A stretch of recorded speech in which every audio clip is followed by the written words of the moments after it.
Apologize, pull out his eyes, pull out his eyes, apologize. The wide playgrounds were swarming with boys. All were shouting, and the prefects urged them on with strong cries. The evening air was pale and chilly, and after every charge and thud of the footballers, the greasy leather orb flew like a heavy bird through the grey light.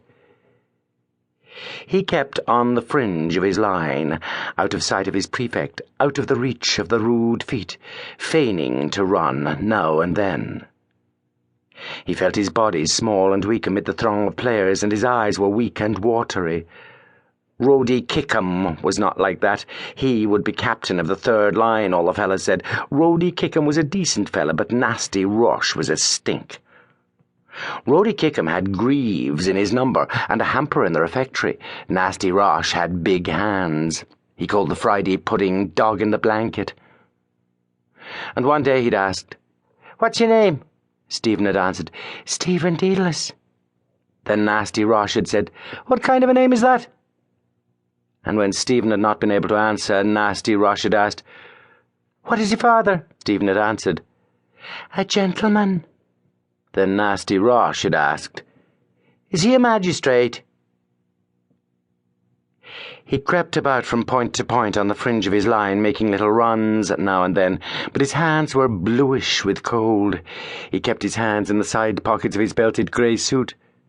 That was a belt round his pocket, and belt was also to give a fellow a belt. One day a fellow had said to Cantwell, "I'd give you such a belt in a second." Cantwell had answered, "Go and fight your match. Give Cecil Thunder a belt. I'd like to see you. He'd give you a toe in the rump for yourself." That was not a nice expression. His mother had told him not to speak with the rough boys in the college. Nice mother.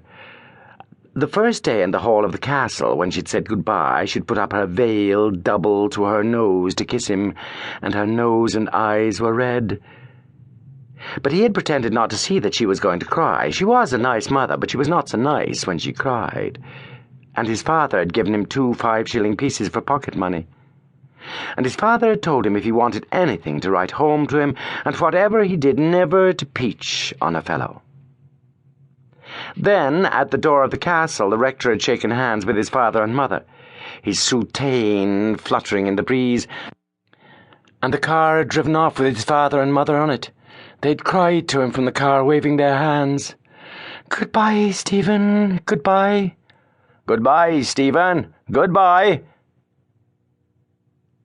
He was caught in the whirl of a scrimmage, and, fearful of the flashing eyes and muddy boots, bent down to look through the legs. The fellas were struggling and groaning, and their legs were rubbing and kicking and stamping. Then Jack Lawton's yellow boots dodged out the ball, and all the other boots and legs ran after. He ran after them a little way and then stopped. It was useless to run on. Soon they would be going home for the holidays. After supper in the study hall, he would change the number pasted up inside his desk from 77 to 76. It would be better to be in the study hall than out there in the cold. The sky was pale and cold, but there were lights in the castle. He wondered from which window Hamilton Rowan had thrown his hat on the ha-ha, and there had been flower beds at that time under the windows. One day when he'd been called to the castle, the butler had shown him the marks of the soldiers' slugs in the wood of the door, and had given him a piece of shortbread that the community ate. It was nice and warm to see the lights in the castle. It was like something in a book. Perhaps Leicester Abbey was like that. And there were nice sentences in Dr. Cornwell's spelling book. They were like poetry, but they were only sentences to learn the spelling from. Wolsey died in Leicester Abbey, where the abbots buried him. Canker is a disease of plants, cancer one of animals. It would be nice to lie on the hearthrug before the fire, leaning his head upon his hands, and think on those sentences.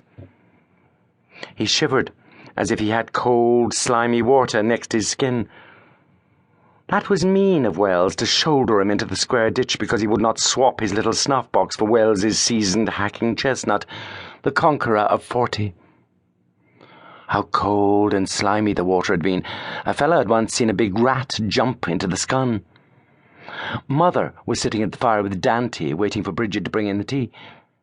She had her feet on the fender, and her jewelly slippers were so hot, and they had such a lovely